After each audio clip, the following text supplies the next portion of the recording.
Hi guys, so today po medyo maulan po pero kami ay pupunta pa din po sa aming bukirin dahil may itanim po kami. Ang amin pong itanim ay durian fruits at saka kalamansi. Kunti lang po pero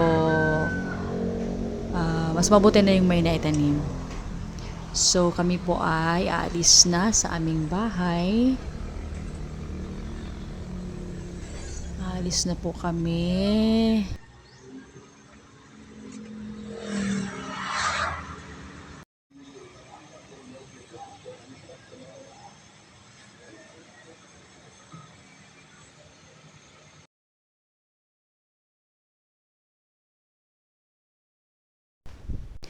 So, after a few minutes, andito na po kami sa aming farm.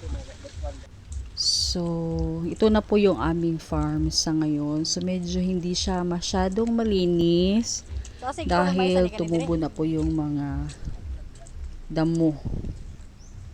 Pero, at least hindi pa masyadong mahaba. At saka, may itinanim po kami dito. May itinanim po kaming mais. So, at this time, hahanap tayo ng spot kung saan natin ilagay yung ating mga prutas para po sila ay magandang tingnan. So guys, ito na po yung aming mais. So may tumubo na po. Ang cute naman ng mga mais. So, may tumubo na po. Yan po. Wow. Nakaka-happy naman po ang aming mga tanim.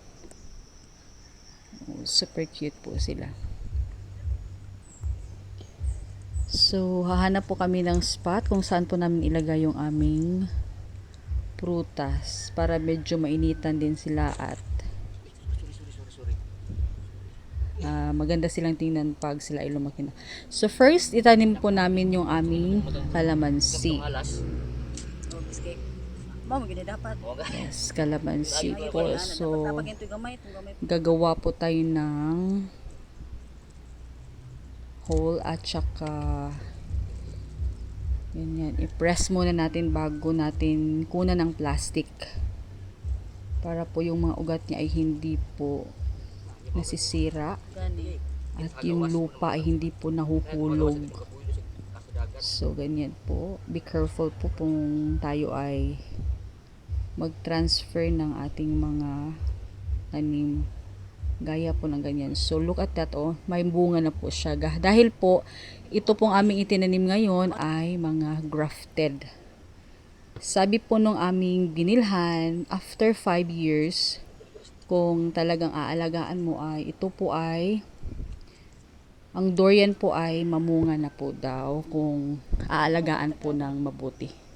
After 5 years. So,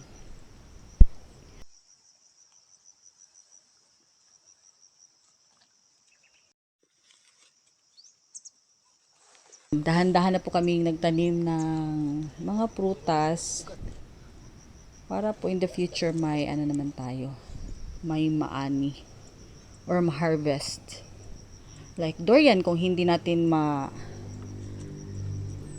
kung maraming bunga, so pwede po nating ibenta, 'di ba? Tsaka yung mga bata po mahilig po sa prutas, so in the future may makakain na din po tayo.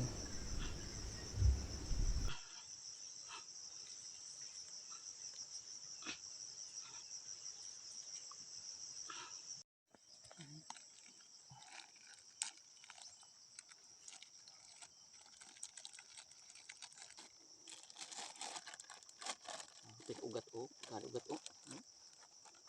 Sabor ni.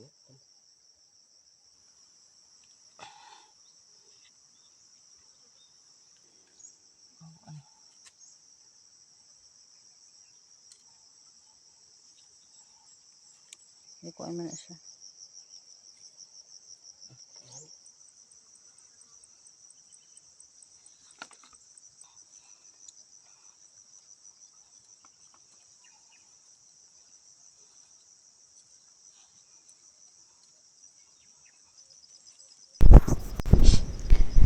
So at this time, patapos na po kaming magtanim ng prutas. Pagkatapos po nito ay pupunta po kami sa aming mga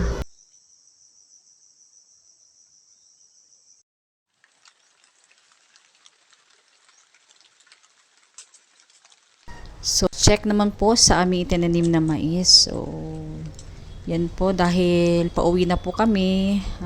Tingnan muna namin ang aming mga itinanim na corn, mais. So, I hope you like my video today, guys. And see you next time.